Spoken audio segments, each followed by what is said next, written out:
ভাল পৰিৱেশ। আজি আমি মনাকুছি পঞ্চায়তত একচুৱেলি আগতে এটা ৰাউণ্ড মাৰি গৈছোঁ। দুটা চুবুৰীত আহিব লগা আছিল, কয়াজানি আৰু আমাৰ হাদলা কলিতা চুবুৰী। দুইটা চুবুৰীতে গ'লোঁ, খুব ভাল লাগিল।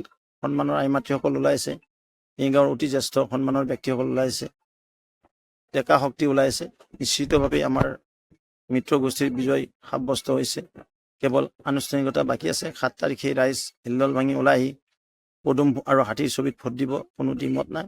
আৰু সৰহ সংখ্যক আসন সমগ্ৰ অসমতে যিখিনি এলেকাত পঞ্চায়ত নিৰ্বাচন অনুষ্ঠিত হৈছে, আমাৰ জিলা পৰিষদে হওক আঞ্চলিক পঞ্চায়ত দখল কৰিবলৈ সক্ষম। নলবাৰীত গৌৰৱ গগৈক কলা পতাকা দেখা পায়। তেওঁলোকৰে মানুহ দেখাইছে বোলে।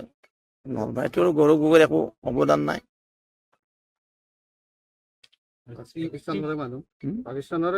তেনেকুৱাই হ'ব। পাকিস্তান যোৱা মানুহে আৰু কোনে ভাল সন্মান দিব, নহয় জানো?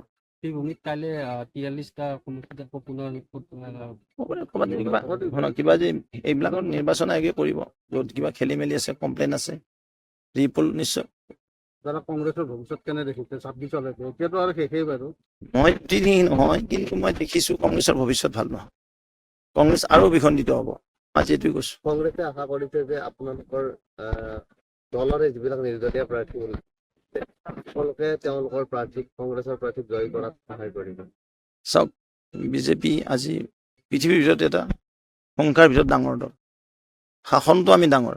আজি সমগ্ৰ দেশতে সৰহ সংখ্যক মেক্সিমাম চিট মানে ৰাজ্য ভাৰতীয় জনতা পাৰ্টি আৰু মিত্ৰ গোষ্ঠী অৰ্থাৎ NDA দখলত আছে। আজি অসমতো আমি কণ্টিনিউৱাছ 2টা টাৰ্ম থাকিছোঁ। আৰু 26তো জনাদেশ ভাৰতীয় জনতা পাৰ্টি NDAৰ সপক্ষে আহিব। কংগ্ৰেছ হতাশাগ্ৰস্ত হৈছে। কংগ্ৰেছে ক'ত কেতিয়া কি ঠিক কৰে হিচাপ নাই। তেওঁলোকে একচুৱেলি দেশৰ দ্ৰোহীৰ নিচিনা কেৰেক্টাৰহে মই দেখিবলৈ পাইছোঁ। তেওঁলোকে ভাৰতৰ বদনাম বিদেশত কৰে। তেওঁলোকৰ নেতাই গৈ আমাৰ চিৰবৈৰী ৰাষ্ট্ৰৰ লগত, আপোনালোকে কয় সাংবাদিক বনোৱালে চিৰবৈৰী পাকিস্তান বুলি, পাকিস্তানৰ লগত মিত্ৰতা কৰিব যায় মনে থাকো। তো এইবিলাকে কি বুজায়? তেওঁলোকে ভাৰত বিৰোধী নেকি? তেওঁলোকে আকৌ ভাৰত জোড়ো আন্দোলন কৰে, ভাৰত জোড়ো যাত্ৰা কৰে। আৰু তোমালোকে ভাৰতৰ বিৰুদ্ধে বিদেশত যায় ক'বা, মোদীজীৰ বিৰুদ্ধে বিদেশত ক'বা। কোনো এই দেশৰ নাগৰিকে যি ভাৰত মাতৃৰ সন্তান বুলি ভাবে, যি ভাৰত মাতৃৰ মানে দুধ খাই ডাঙৰ হৈছে, সি কেতিয়াও এইখন মাতৃভূমিৰ অপমান কৰিব নোৱাৰে, বিদেশৰ লগত হাত মিলাব নোৱাৰে। মই ভাবোঁ এইবিলাক দেশ বিৰোধী, ৰাষ্ট্ৰ বিৰোধী। আপুনি দীৰ্ঘদিন ৰাজনীতিত আছে, কংগ্ৰেছৰ লগত আছে না আপোনালোকৰ অখিল গগৈটো এটা বেলেগ বস্তু আছে।